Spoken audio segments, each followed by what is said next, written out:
All right, comrades, welcome to everybody for this meeting of WIN. We're now discussing the most important country in Europe. Germany, of course, until recently has been a kind of anchor of stability within Europe, even after the upheavals of reunification, the incorporation of the crisis-ridden East, the rise to a certain extent of racist and even fascist groups, the splits within the EU, etc. But nevertheless, it has been remarkably stable up until the recent period. Then, just over a year ago, we had the end of the ascendancy of the Christian democracy. We had the coming to power of a coalition government led by the SDP, even though SPD, sorry, even though it has lost a lot of its support. It used to have about 50% and now has more like 25% of the poll, but it's still the leading participant in the coalition. But there's been a series of shocks since that time. After the change of government, also the botched and rather comic opera attempted mini-coup, all the issues arising from the Ukraine war, the sabotage of the Nordstream pipeline, the major rearmament program, the abandonment of the more or less non-aggressive stance of Germany ever since the Second World War, its adoption of now of an enhanced military role with all that entails, and of course recently also the financial shock of the crisis of the Deutsche Bank coming after the crisis of Credit Suisse and of course a handful of banks in the USA. Anyway, we're very, very grateful to Comrade Joerg, who is an active trade unionist in Germany. I think maybe, I'm not sure if Comrade Thomas is also going to be joining us, but Joerg, it's up to you, please, if you would give a lead off, something like 20-25 minutes, and then it'll be open to discussion and questions. But of course, you'll have ample opportunity to participate in the discussion and reply to questions. So I hand over to you. Yeah, thank you, Roger. Yeah, I have some written down some major points where I'll talk a little bit and try to show you the the current situation here in Germany. The first headline, I would say that we have here a deep structural crisis here, or the German capitalism is in a deep structural crisis.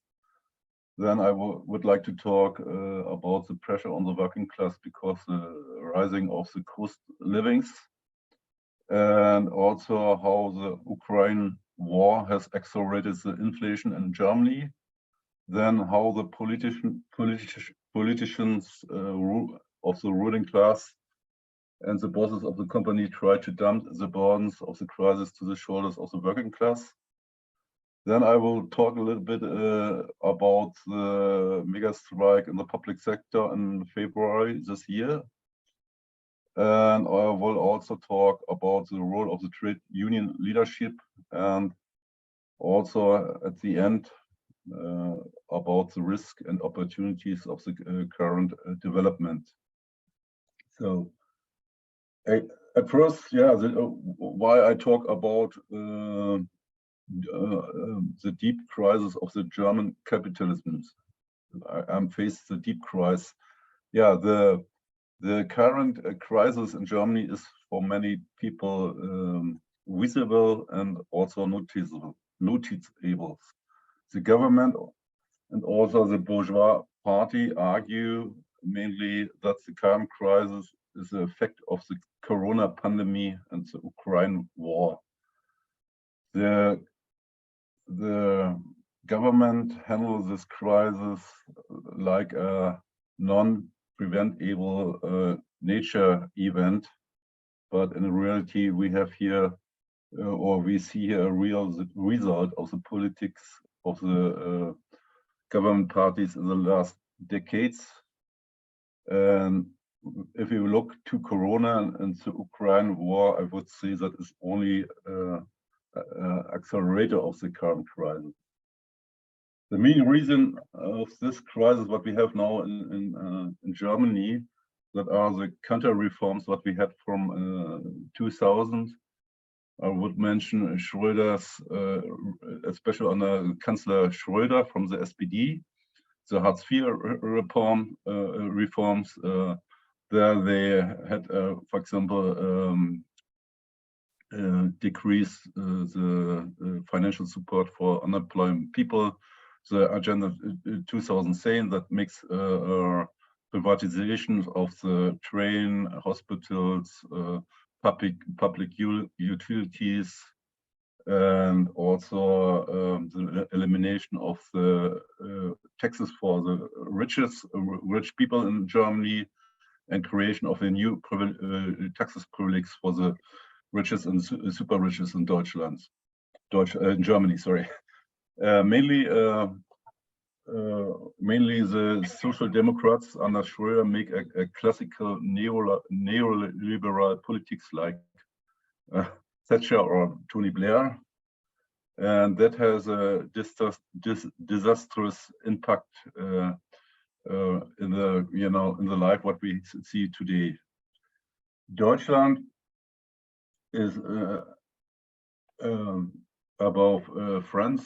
Yeah, you know that that's the economical and political power center in Europe, and Germany now go in a phase of a big instability, and without doubts that will also influence the whole development in Europe. Triggered by the now for over 2 decades consequently performed neoliberal politics, which had the hope that the free hand of the market, that by the free hand of the market is all getting better, has now lead to big problems in the economy and in the community. Many privatized hospitals and also care homes have to dismantle beds and stuff, and many also drive into the insolvents. In all sectors of the economy and also the public life, we have an acute lack of human resources, especially skilled workers. Alone, the aging of the community to make responsible for that is too short. Analysis the big restraint for increasing of salaries, and even the expanding of the precarious working jobs, and the acute lack of payable flats in Germany keep many foreign workers away from this location. That is one also important reason. We have damages, bridges, highways, schools, train lines. The public infrastructure is in a very bad circumstance, and to keep this in the middle term in operation in Germany are in a short time investment of 100 billion euros are necessary. We see also a loss of know-how in the sector of the renewable energy. The reason is the lack of competitiveness, especially against China. many companies went in insolvency because key technologies like solar and wind power have done alone or had leave alone the market. And on the opposite side, we see that China strongly has support from the government this sector, and that is the reason that they, from the technology and also from the coast side now, are world market leader in the sector of the renewable energies. We see similar developments in the sector of electromobility. The big automobile companies like BMW, VW, Daimler, Porsche keep too long to the burning technology, and it seems that they against the China production also not still anymore competitively are. VW had in the last years market share of 80% in the China market. Heute in the sector of electromobility that are only 2.4%. The lack of extension of the internet, even in the rural area, is in a we have a lack of extension of the internet in the mainly in the rural area, and the international ranking we have really slow data transition. Here is also Germany far behind other countries, and is in an international ranking only on place 46. By the economic war against Russian, which mainly also results of the aggressive German sanction politics was came it to the failure of the deliverings of natural gas and oil, and the government decide now to buy very expensive fracking natural gas fracking gas from the US, and also natural gas and oil from nice democratic regimes like Kazakhstan, Qatar, or Saudi Arabia. So the failure of the delivery change during the Corona time was in Germany one reason for the increasing of the prices of many products. The inflation was then accelerated by the stop of the deliverings of the cheap Russian natural gas, and also we had failures from food deliveries from Ukraine, for example, wheat and flour oils. Especially the big mineral companies and also the energy companies use this condition or this situation to do some apparently price rationings, and they increase by this approach additionally the prices, and they was able to get by this in 2022 to get super profits.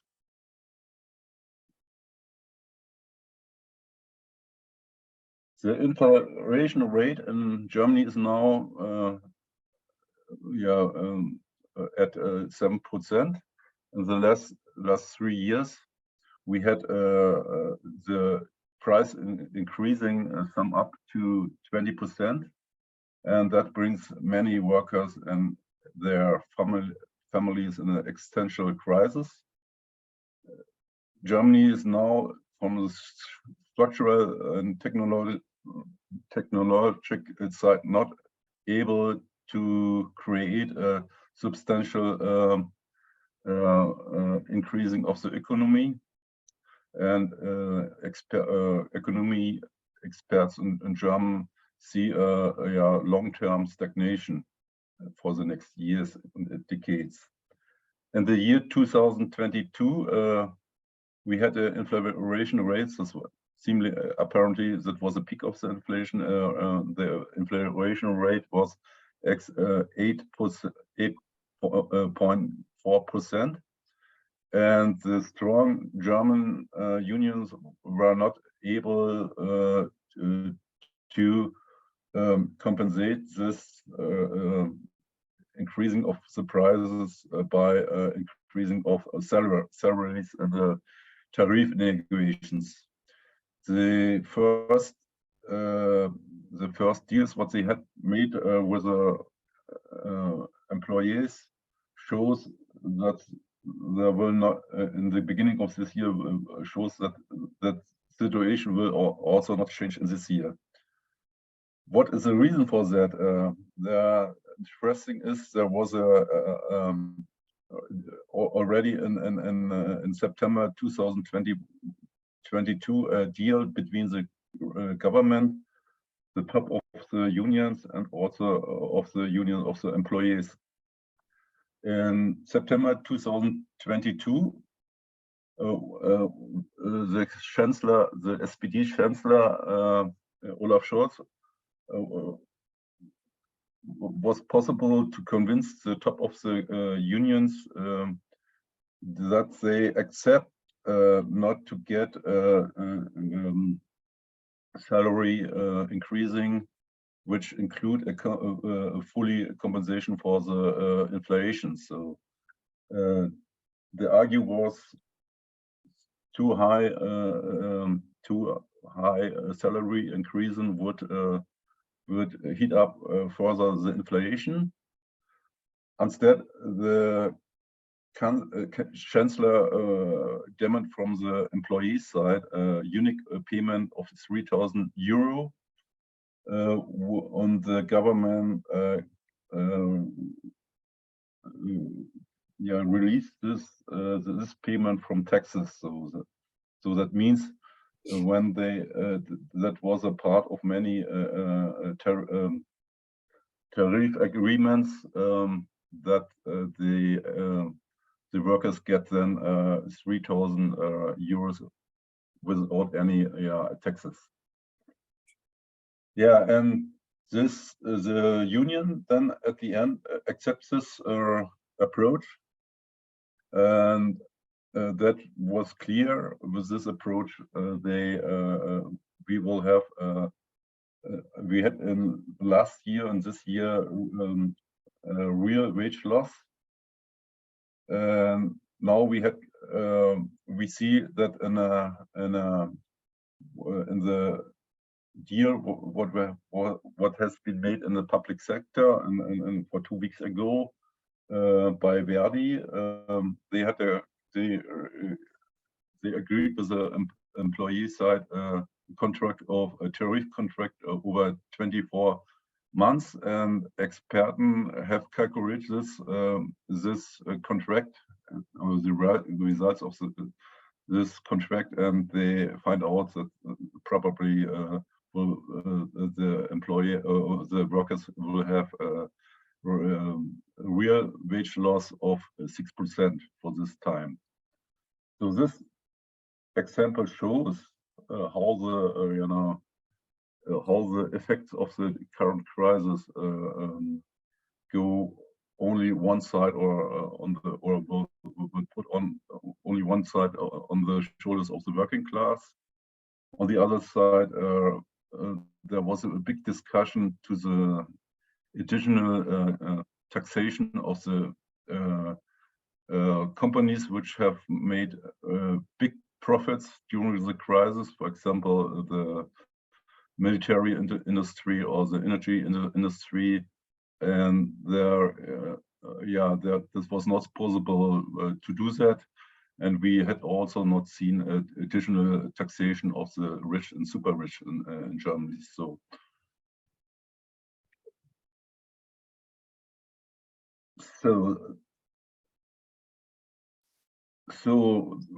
we have here what we have in the beginning of the crisis or beginning of the Ukraine war.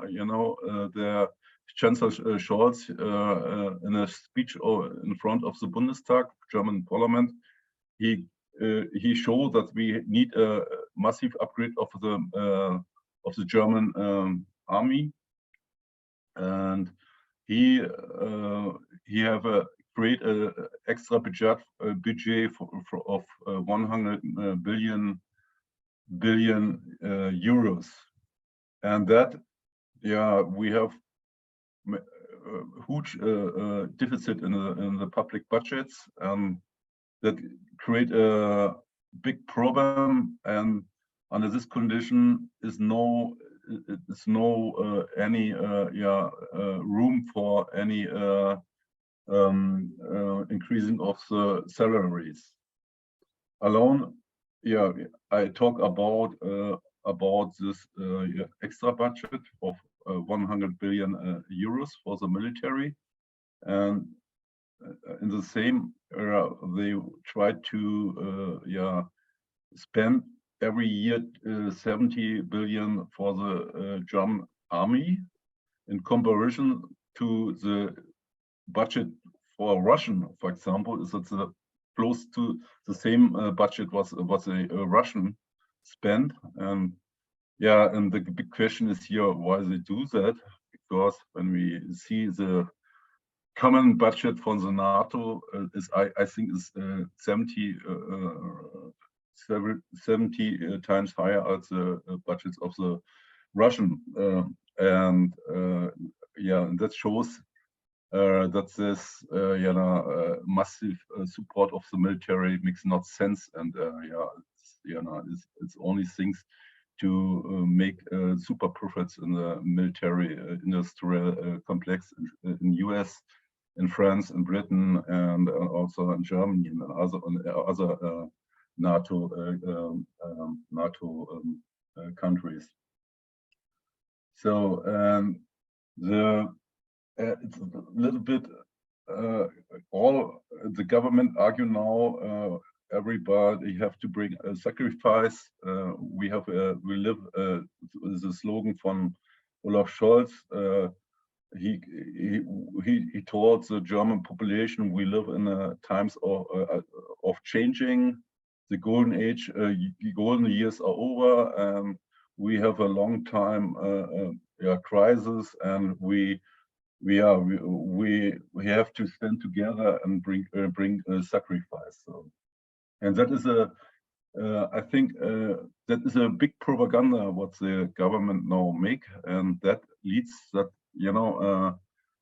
not less workers also follow this propaganda and think, okay, we are in a situation, we are satisfied when the cutting is not so deep and so on. So that is a little bit, we had a bigger discussion with our comrades, and that is it gives this point of view for many co-workers where they work were in this discussion. So I think that is currently the mainly view. But now the positive things, we had two positive events. We had in last year in November warning strikes from organized from the IG Metall. I think the IG Metall is the biggest union in the world with 2.2 million members, and they was able alone in the warning strikes,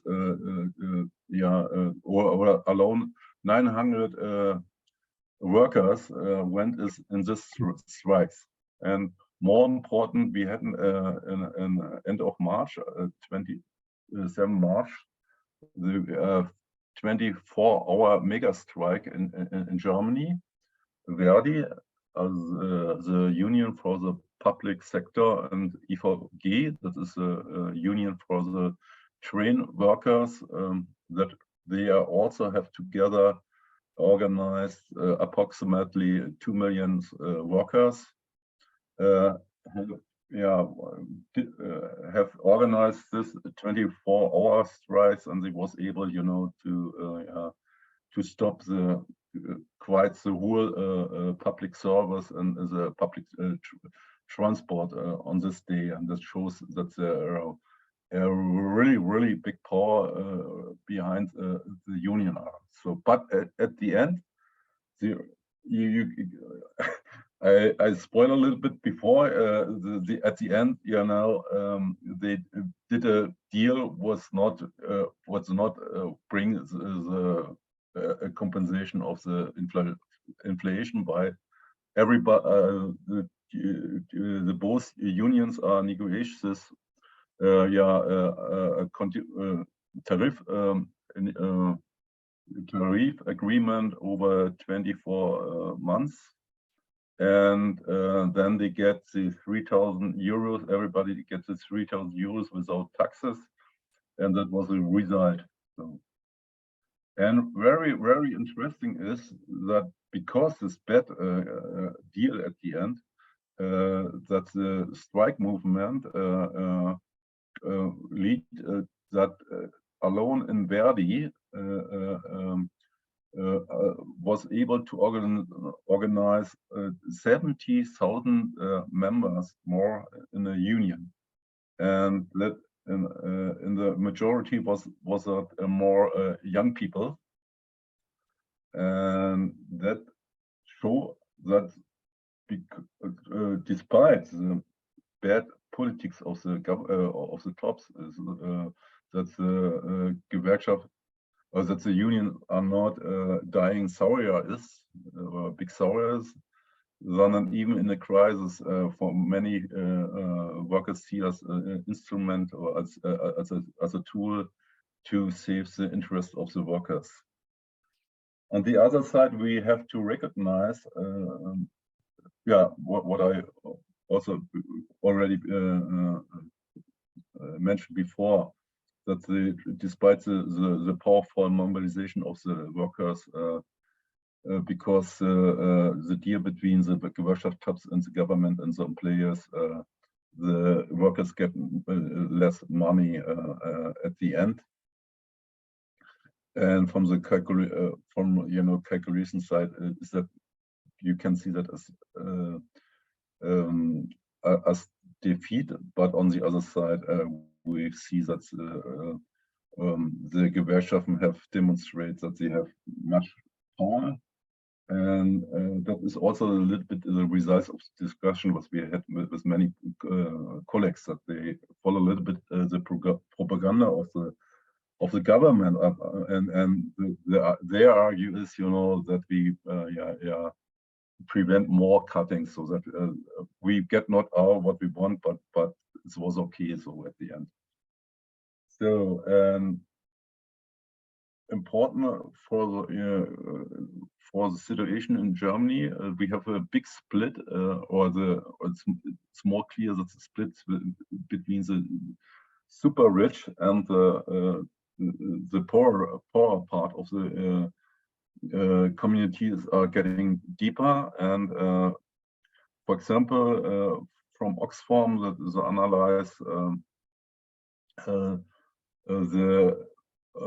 the DAX, German DAX companies make in 2021 150 billion revenue profit, billion euros profit, and they was able to pay to the shareholder of 55 billion on euros as dividends, and only 20% of the net profits they invested in new production units, and the rest they spend for personal consumptions and for the speculation on the stock market. So, and now, according Oxfam, belongs 10% of the richest Germans have 66%, 10%, 66% of the welfare in Germany. 1% of the richest of the population have 35% of the welfare, and the 50% of the poorest part of the population have only 1.3% of the welfare. And that shows what going on here in Germany. So you think from outside, Germany is a rich country, but when you look a little bit behind the curtain, you recognize that we have many problems, and we have a bigger part of the working class, you know, which come more and more in the existential crisis, and that has also a result in the, I would say, in the political situation. A part of the working class see that the richer are getting more richer and the poorer are more poorer, and they also see that basic needs for many people, or the government is not able to cover the basic needs for many people here in Germany to survive, and that that create was that I forget the one mood that give a feeling against the government, and but this this feeling goes in two different directions. I will tell you just one at first a positive example. We have here an initiative in Germany, in Berlin, in 2021. There was a left initiative from the members from the unions, from students, and also members from the party, left party Die Linke,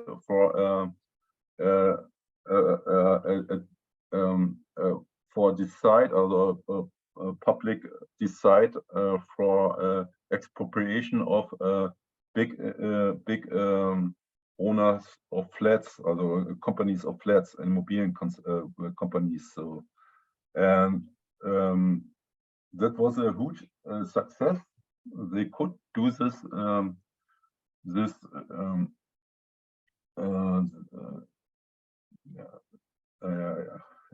problems with the name Volksentscheid, which is in German, the population decision or something like that. And they was successful, and 57% of the German of the Berlin population decide to or wants that big companies will expropriate. On the other side, we see currently that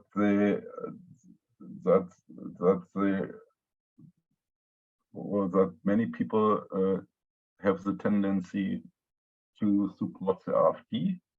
We have the AfD has now according to some evaluations, they have now 16% would get when we have election to the parliament. They would get now 16%, and with this 16%, they are only 1% behind the Kanzler party SPD, and they are on with the 16% they are on the same level like the Greens. And what is the problems, especially the politics regarding the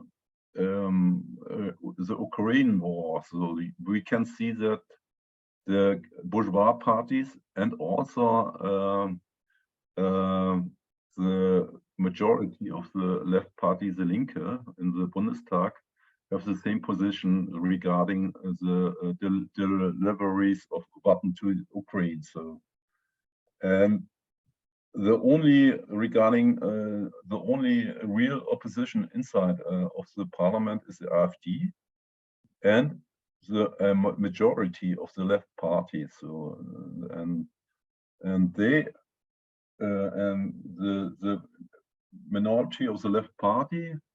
There is Sarah Wagenknecht, a well-known party member of this party, and together with the feminist Ali Schwarzer, also well-known feminists, they started a call for immediately a negotiation with Putin, and they was able in February 2021 that 500,000 people from Germany signed this call. And and also the AfD supports this, or a leading member of the AfD supports this call, and that it seems that that there is the creation of a kind of lateral front between the left and the right wings, but the Wagenknecht wing make clear that they have nothing to do with the AfD. So, and on the 26th of February, Wagenknecht and Schwarzer was able to organize in Berlin an anti-war demonstration, and there was approximately 10,000 people there. And what I already say, the AfD and the AfD Wagenknecht wing is currently the only opposition in Germany, and that is a big problem. There is no other bigger party which offer left or revolutionary attitude, and Wagenknecht is more they do everything on a capitalist base. They think when we make a peace with Putin and stop the sanction against Russian, everything will be good again. And that is a really naive and not a left or revolutionary point of view. And there's a little bit missing what is now what should now the politics, and what we in Germany do. We have this discussion already. What is the right position, especially regarding the Ukraine war, and it's very interesting to take a part also here in this round, or in this group here. Corey, I didn't want to interrupt you, because everything you're saying is just full of really useful information. I didn't want to break your flow, but I just wanted to point out you've been speaking about, I think, more than half an hour. Okay, so, sorry, I'm ready. I'm not trying to stop you. I'm just trying to guide you, just so you know. Finish off, by all means, finish off your lead off, but of course there'll be plenty of time to come back into discussion. I'm ready. No. I'm sorry, I didn't want to cut you off. Yeah, not a problem. Oh dear. Oh, well, anyway, then who would like to ask a question first? It's really very, very interesting and very informative and thorough lead off, and thank you very much, Comrade Joerg. Any questions or points of discussion?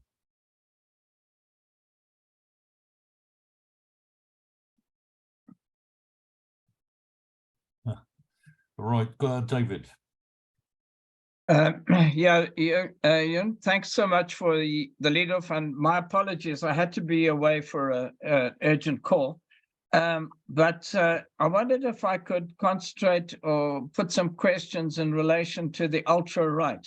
The news from Austria that I've heard today is it looks as though the ultra-right, semi-fascist or actually fascist party will come to power in the next election. Now, to what extent is the ultra-right organized in Germany? is it likely to consolidate and to grow, or are there countervailing pressures against them and limits on their growth? Are there any other direct questions like that, or if not, perhaps Joerg would like to come back? Oh yes, Carol. Just wondering, I mean, I don't know a whole lot about what's happening. I read some news articles, and I have a friend who lives in Bremen, and I sent them to her, and she said people are striking all over the place. I'm just wondering where this is headed. Are these one-day strikes, or these a few-day strikes? Do people see there being coordination, around the country, or connecting up? What impact does the French have on the German workers? Is there a sense of internationalism?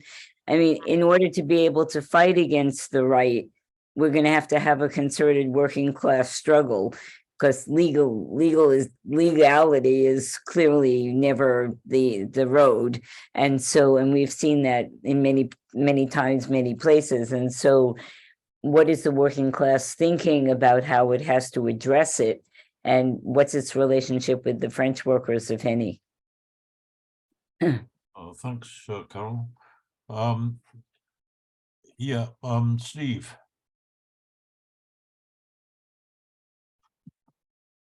You there, Steve? Steve, you have your hand up, but we don't see you or hear you. Okay, Joerg, would you like to come back, or while we're waiting for Steve? Sure.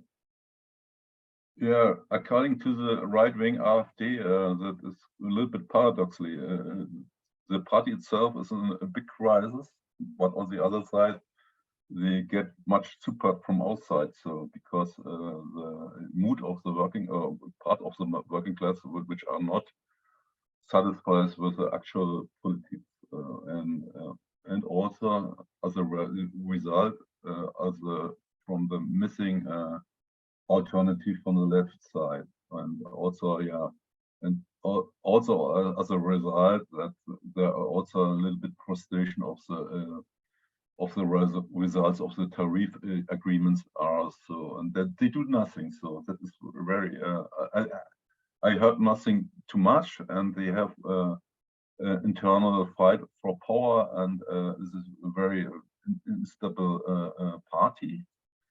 And it's important. There's also every time a conflict between the different wings. You have to know that inside of the AfD is a very strong fascist wing.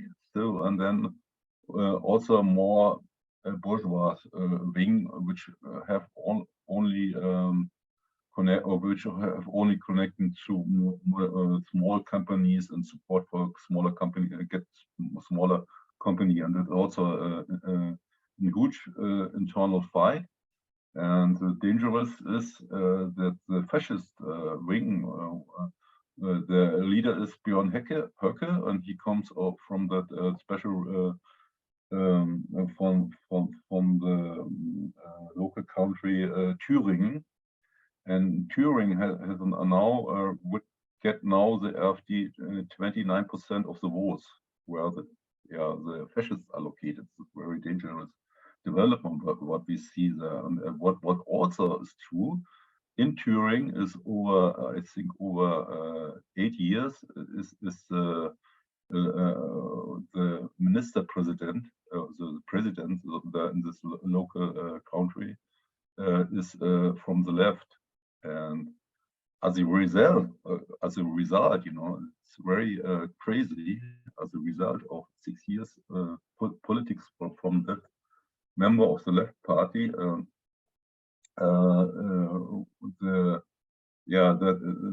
is a huge increasing for support the AfD in the elections. So that is crazy, and shows that we have the biggest problem is that we have that we need here a new left workers' party, that we have to start this discussions, and yeah, the actual situation, and there could be there was also the question that on a certain point could the AfD go within the government. This is from my point of view, would that possible?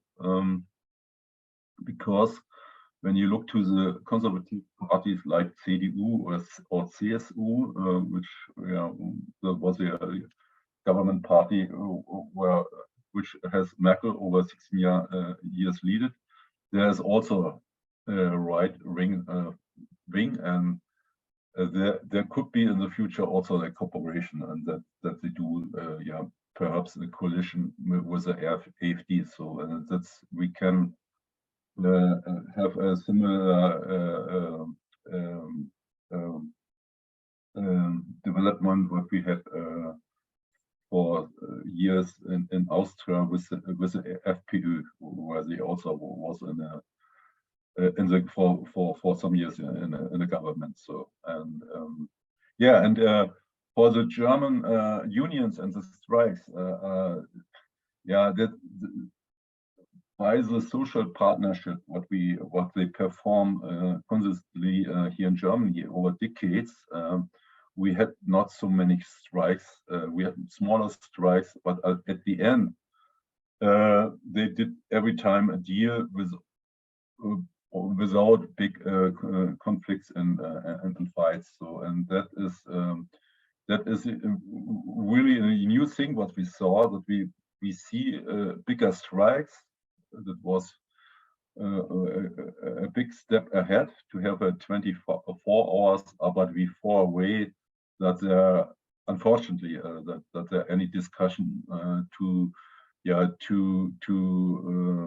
create a common front with the France workers and so on. So we see that as that is a hopefully development and compare what with the call what we have inside the unions in the last 10 or 15 years. We can not remember in the last 10 or 15 years that we have a bigger strike in Germany. So we had every time a deal, and in the industry, for example the automobile industry, the reason was the employees feel the power of the unions, and they had in this time they had the economic base to do with the unions without any strikes, and to do a good deal for both sides. So what was seen for, but this time is now over, especially in a public sector.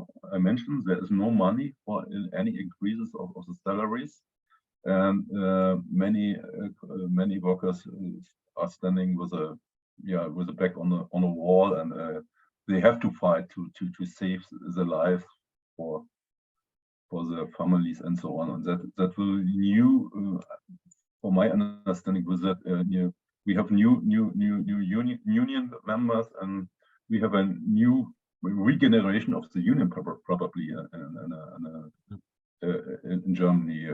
There's also we have also many old members I think in a functional structure, and we hope that we have with the new members and the pressure because to the current situation we will have a regeneration of the union here in Germany. So. Oh, thank you, comrade. Yeah, Steve, are you able? Yeah, to... I'm out back. So, I mean, I think that this is an international question. I know in the United States, the need for a united front against fascism in the labor movement is critical, as well as a united front against imperialist war. And it's been very difficult in the unions in the United States, getting unions to oppose the Ukraine war, because the Democratic Party and the union bureaucracy are openly pro-imperialist, pro-capitalist. So I think that, I know that the fascist or right wingers have been organizing in the unions in Germany. They have a long range strategy in the working class. And politically, I don't think I think that the left is completely, frankly, absent of any perspective of a united front internationally, both against fascism and imperialist war. And that's what we have to build on a global level. So the development in Australia of the movement against this U.S. nuclear base is part of the Australia-AUKUS military alliance is a way of at least reaching the unions in Australia and linking them up with unions in the United States. But I think we need a global movement against imperialist war, and I think also a political campaign in the unions against right-wing and fascist tendencies. And it seems maybe you can talk about the right-wingers in Germany are organized. They're in the works councils. They're running candidates politically. They're organized, and that's a great threat. And frankly, the left is not in any way building a political alternative to that, because the union bureaucracy, as we know, do not want to mobilize the working class against fascism. They don't want to educate workers about fascism, and why? Because it's a fight against their own governments, the capitalist governments. So I think it's a political vacuum. It's dangerous, and I think that the failure of international working class to have a perspective is a political weakness and a danger. So maybe you can comment on that. I mean, is there any united left campaign in the unions, both against the rise of fascism, and also against the war, imperialist war, and for abolishing the military alliance, NATO, and imperialist alliances, military alliances? Well, thank you, Steve. Jimmy. Oh, 1 second. Comrades, some of the questions I'm going to ask are kind of overlapping with Steve's, but nevertheless, I'm going to put them again. First of all, was the question raised of youth. If I understood you correctly, Joerg, that there was a growth of the youth in the recent trade union movements and demonstrations and strikes, etc. And the question I wanted to ask is the composition of these youth, if they are, as I understand it, joining the unions. Are they joining the official long-established unions in the so-called traditional jobs, like the heavy engineering jobs, etc., or are the youth coming from a newer generation, both of families not of trade union tradition, but also into industries that didn't exist in their parents' time? The second question I wanted to ask is, are the left groups, the left parties, encouraging their own supporters and their own members to join the unions, as well as taking up the issue of workers joining unions? The third question is in relation to the history of Germany and the different developments after the reunification, where there was a backwardness in the East that appeared to be slightly lower and slightly more to the right.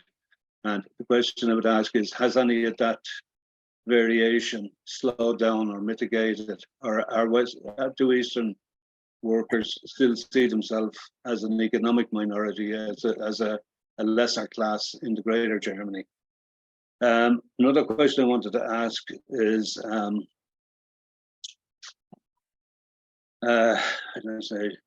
in relation to the new Germans, the migrant population, are they being brought into the trade unions? And if so, are they coming in on their own initiatives based on their own experiences, or are there any programs or encouragement by the unions themselves or by the left parties to bring them in to the workforce to counter both the growth of the right, but also to consolidate or develop relationships across ethnic origins, to replace it with a worker identity rather than an ethnic identity? And the final one then is in relation to where unions have been mobilized and have been in action is whether they have been in the public sector or in private sector.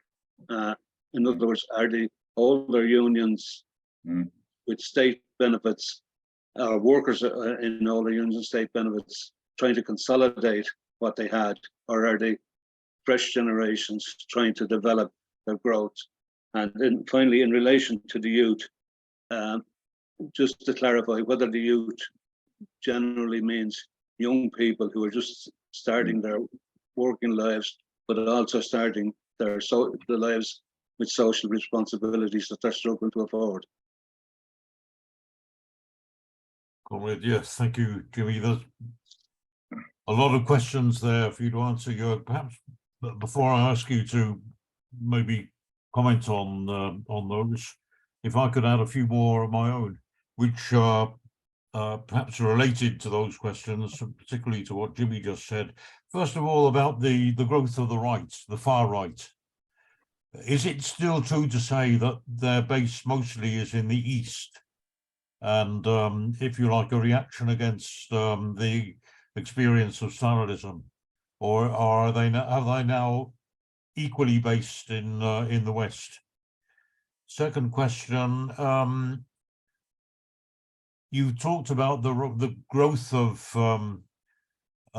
strikes and of industrial action and opposition to the cuts in living standards and the wage cuts. Is there any? How does that manifest itself in terms of on the political front? Is there any life, for instance, within the ranks of the SPD? Is there any kind of opposition? I know there used to be a kind of left reformist current. What's happened to the party Die Linke? Is it? I understand that it's shrinking in its influence and size, but perhaps you could comment on that. Also, as far as the youth is concerned, are they looking? How are they looking? What is their political outlook? Do they have illusions in the Greens, maybe, or to what extent are they rediscovering some of the socialist traditions?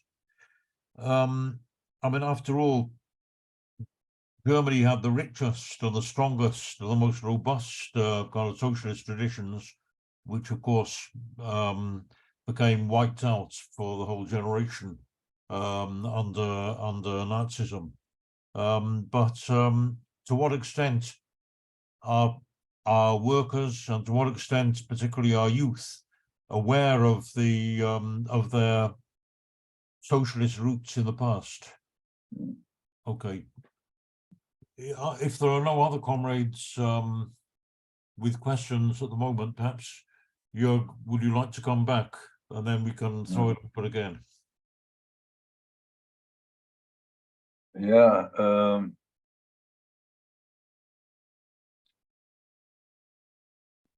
Yeah.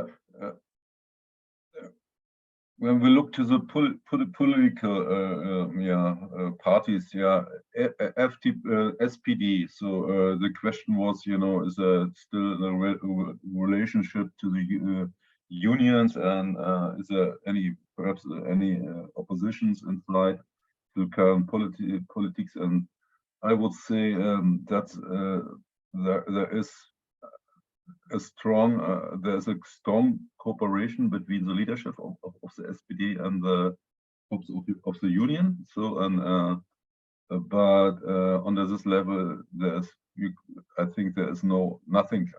So there is calm. There is no. You cannot. I had nothing from any SPD activists in the unions which are standing for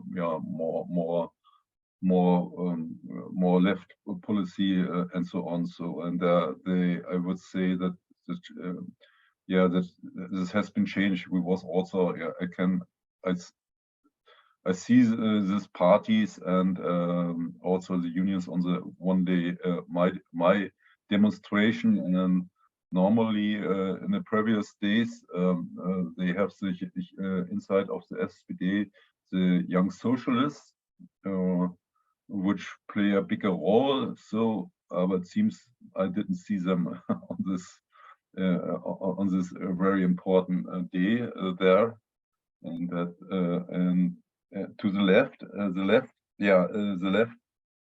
we worked a little bit, or we have some comrades which are working in the left, but many times they ask, makes that really sense because there is no interest in they are only focus as the top of the party of the Linke. They just focus their work to the parliament, and there's no big interest to have a better relationship to the unions, to have, you know, to organize people there. Is very thin what we see there. But on the other side, we have some discussion. On the other side, is a good thing because there is nothing we can do much in this party if you want. That is a little bit now the question. We have, for example, we have a comrade in Kassel. He is now he's now in the position of the chairman of the Betriebsrat, also working council in a bigger location in Kassel, which have 12,000 workers there, and he also have a really important position inside of the left in Kassel, party of the left. Of the Linke, but he also tell us it makes more sense to make more work in a works council and unions and in these parties. He is also frustrated because they tried to bring some unionists to the list for regional election in Kassel, and that was not possible. The Linke prefer put some lawyers and some known politicians on the list, but not unionists, and that shows what the understanding of this party is. And it's also good when we talk about left. And I can also answer the question of the EFD and or the increasing support in the East for the EFD. You know, the party, the Linke, is a former PDS, and the PDS was a follower of the Stalinist party SED, so the government party in German. So and that. Was I would say this party was a mixturing of Stalinism and social democracy. So, and that was from the beginning not a stable party, and this party was also not built in a movement.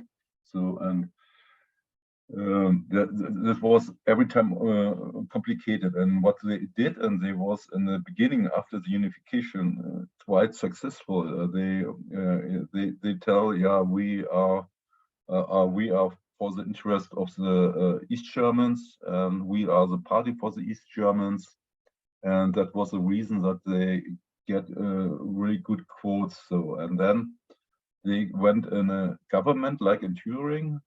And then the people look, can they deliver or not? So, and then they recognize, many people recognize nothing has changed with this socialist in the government, with the Linke in the government.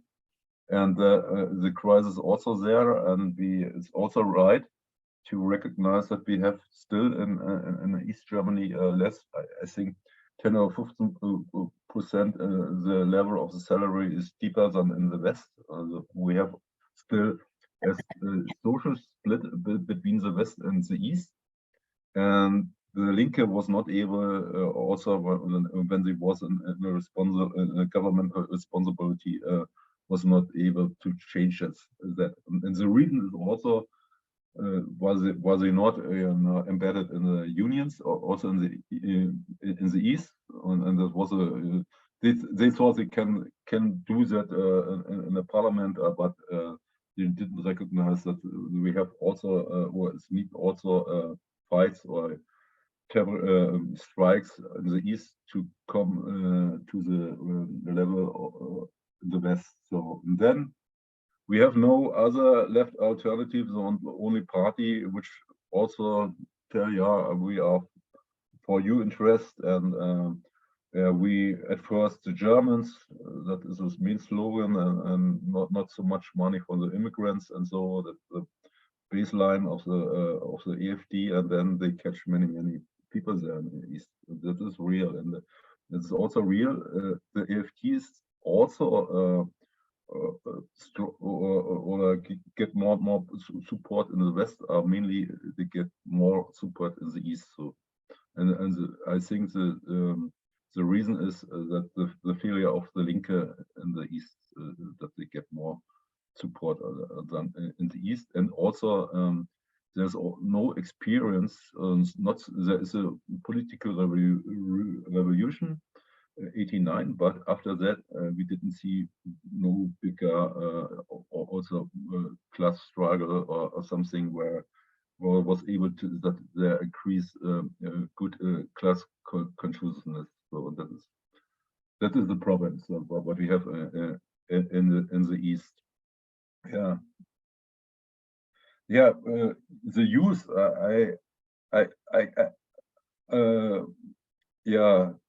I cannot use what's the layers of the youth which now go in the union. I cannot answer this question, unfortunately, because I think the reason could be different. Sometimes it's so when young people like my son started now as a technician for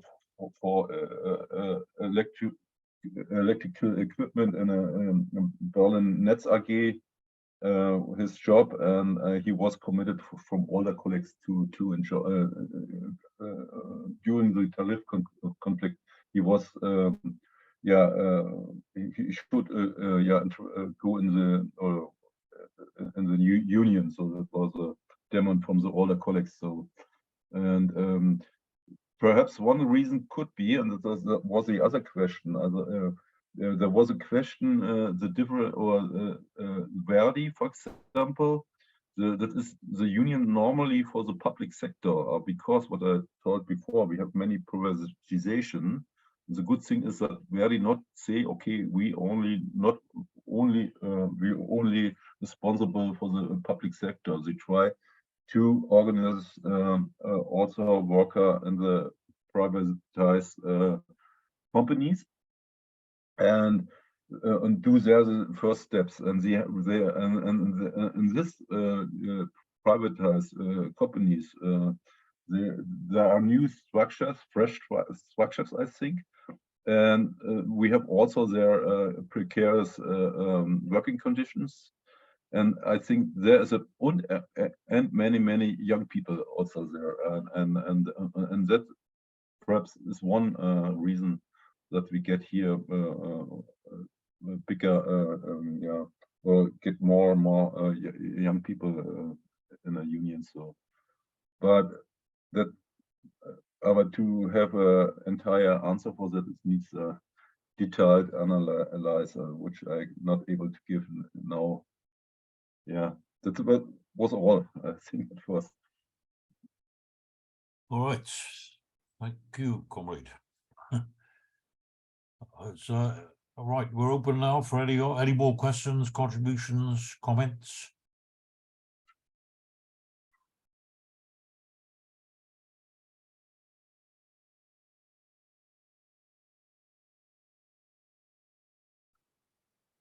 David. Roger, again, I'm not sure whether this was fully developed, and unfortunately, I wasn't able to be present all the time. But what has characterized the political economy of Germany until the very recent period has been an intense dependence on Russian oil and gas, maybe more the gas than the oil. And there are two ways of seeing this.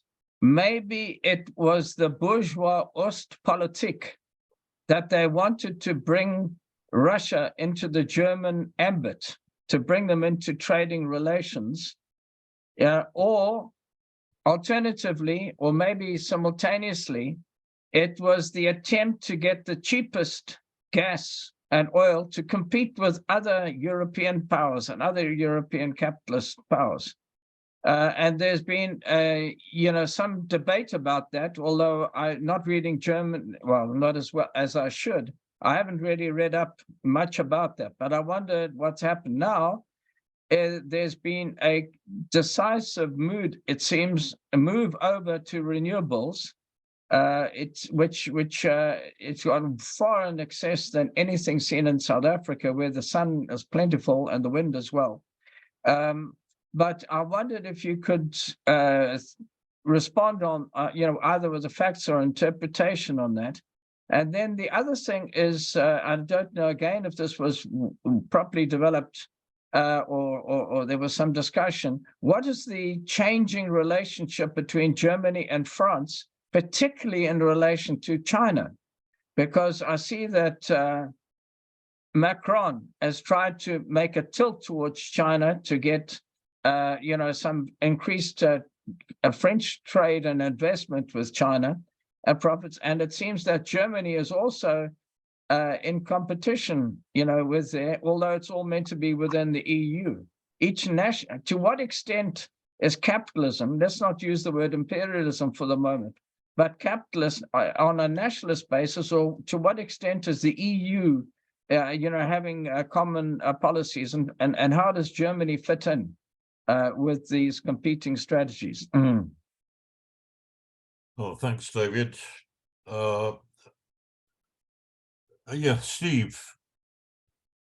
Yeah, I mean, I was going to follow that up, because this inter-imperialist rivalry and the fight by the United States to get Germany dependent on U.S. imperialism, end the trade with China, would be devastating for German export capital. And is there any organizing among workers in these industries that export to China to oppose their leadership, which is supporting the SPD government, the policy of the military alliance with the United States? It would seem these workers are probably concerned that they're going to lose their jobs, since China is a major importer of their products. So what organizing efforts is going on in those unions that are dependent on export to particularly China, to break their members or to reach their members and fight against the SPD bureaucracy? And the last point I was going to make, we have a struggle to defend our lawyer Haywood Bukes, who the Namibian government is going after. They're trying to take away his law license and put him in jail. And we want to have an international action to support him at all Namibian consulates. I think May 19th is when his hearing comes up. So I think we need international solidarity to support him, and also the Rossi miners and others who've been under attack. Seems there has to be more internationalism, international action by workers around the world.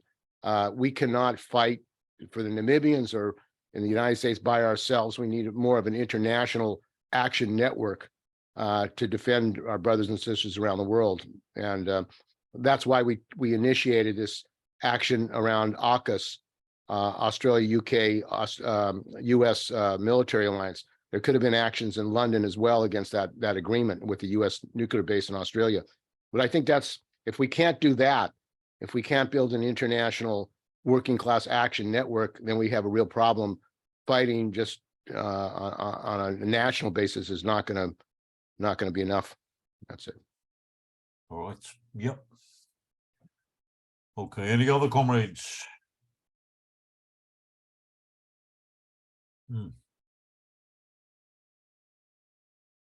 Okay. If not, Joerg, do you want to reply to those questions? Regarding Russians, so the cheap, the level stop of cheap energy. So that had a really huge impact for example, for the energy-intensive companies, especially the big chemical industry in Germany. So, and I would say that is a little bit we're a little bit wondering that the actual policies of the government goes against this interest of this energy intensive companies, and it seems there is a split in a bourgeois class also, so that the part or the especially the government go or support the US interest, especially the Greens, and there is also the other part more from the industry, but also for the smaller companies that they wish a better relationship against Russian, and also a more independent politics on the economic and social economic side and military side from the US, and that is also the reason that could be also the reason that we have the massive or spending on the military for the German army. So it seems that they will do upgrades the Bundeswehr, that they could play an independent role in the future from the US, perhaps here as a leading military country inside of Europe with a common European army. So that could be go in this direction, but especially I would say again the Greens they follow, or they will keep to the transatlantic relationships to US. And for example, the foreign minister Annalena Baerbock, that was also a question. She was visiting Beijing, and he told that they completely follow the US policy regarding Taiwan, question Taiwan. On the other side, we see Scholz also, or we see Macron. Macron didn't criticize China leadership in any way, and tried to make contracts. But the interesting thing is the same did Olaf Scholz when he visited China. So he criticized a little bit the leadership of the China government, but he had also many leaders from the big German companies with him. And besides the talks, what Scholz had, they did also big contracts with China's companies and so on. So I would say there is no, from the official side, there's more, we stand by US and NATO, and this is a system confrontation between China and the Western world. But on the other side, we see that that the capital tried to do further business with China, and that is a contradiction. But it shows also that there is not a common strategy inside the ruling class in Europe, and that goes from the interests in different directions. So. All right. Okay, do we have any other comrades with any points to make? Any questions, any points? I think we've covered a huge amount of ground, and I'm really grateful to Joerg for speaking, and all the more of an achievement that he was doing it in a language which was not his own. So we really appreciate that. But are there any other comrades who want to come in with any questions or points for discussion.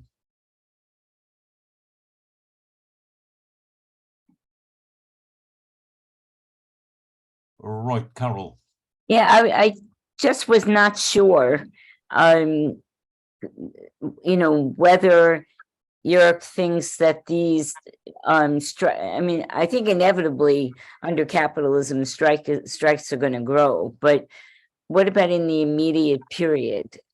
Do you think that they're going to be more expansive? I know that whatchamacallit, that transportation has been shut down periodically, but not over an ongoing, you know, the French are out there for, you know, months already. And I'm just wondering whether these are considered to be short-term, like I'm going to punch you in the nose strikes, and then I'm going to go back, because in the United States and in Britain in particular, they have like 1 or 2 day strikes, and then they go back and they say, you see what we can do?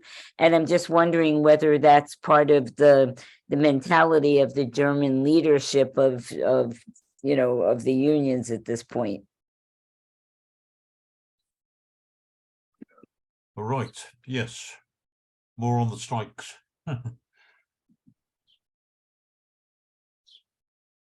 Yeah, Yes, Joerg. yeah, absolutely right. This is a complete different situation. We compare Britain or France now with Germany. So you know, I really recognize that here in Germany that many strikes and movements over not over one day, over weeks and months take place in these countries, and you cannot compare that with Germany. And I would say Germany did the first steps in this direction, but we're convinced that we have similar developments here in Germany in the next months and years, because the pressure to the working class is so big, and I think and the top of the unions will not be able to, you know, to do any good deals without strikes with the employees. So that yeah, I think we will have the same developments, and when we have, I think there will also some dynamic in this process, so that we not say it needs years after years. We can, I think when the working class come in movement, we could have a huge acceleration of the fights, and that is also a lesson of the history. That what we have is it needs sometimes in Germany a time when the working class start, then you know it's going very fast, because we have still powerful in the last meet, or we have powerful unions still with a high membership, and yeah, and that was what also right. They flex a little bit the muscle body, but that was all at first. So they show we can if you want, but at the end there was not consequent fight for salary increasing. But I think that will change. All right, thank you, comrade. I think I'm going to make one last call for any more questions. Comrades shouldn't be shy. They don't have to make long contributions, just any factual questions or anything. If not, then Joerg, would you like to make any final comments? I would just say thank you to me. It was not so easy, honestly, because I had some, very happy to have Thomas on my side, and I also honestly, I'm not anymore so deep in the movement. I was for 10 years or for 16 years a member of a works council, and also for 10 years chairman of a works council, and was deep involved in the movement. Now I'm a little bit out, and I'm not recognize everything. That was the reason that we have a discussion last Wednesday with our comrades, which are you know, still active in the structures. Yeah, I think I tell all what I know, and I thank you for all. Yeah, and I hope that that Thomas can do next time the presentation or other German comrades. So. Well, first of all, I think you're being too modest, Comrade Joerg. I think you gave really very thorough, very detailed, and very informative talk and reply to our questions. Of course, you know that you and Thomas and the other comrades are always very welcome to participate in our meetings, and we hope to see more of you. Yeah, thank you. Okay, thanks very much, comrades. Thanks for everybody for their contributions. I'm going to ask David to say a few words about next week's meeting. Comrades, we're celebrating the 50th anniversary of the biggest strike movement in the 70s and 80s and even up to the present period, which was led by workers themselves, not by trade unions in South Africa. This movement destabilized, undermined apartheid, and created a mass union base, which is still present today in South Africa. I have put together a collection of photographs of that time and supplemented it when I was in South Africa in the last for 4 months. Went into the archives and got some very interesting material, which showed how some of the nationalists who were visibly and openly anti-apartheid were secretly firing workers in the places where they had influence. And it brought out the strong class character of the organization at that time. So look, I would like to present those slides. We would have a chairing from a woman who's the daughter of one of the trade unionists who were most active, at that time. Her mom was unfortunately not well enough to speak herself, but her daughter, Jabu Nala, will be chairing the event. We'll recreate the songs, the struggle songs, and the issues, of the time. And we'd like to bring together, members of the ILWU who are present in Durban, Carol and others, I think, and Steve certainly, were there too, and recreate some of the mood and some of the determination that we had then to build afresh the movement in South Africa internationally on many fronts, particularly in relation to dock workers. Durban is the largest docks in South Africa and in Africa, actually. So, we invite you all to participate. It will, it will not be uncritical participation. I want to analyze the issues, bring out, the contradictions and issues of that time.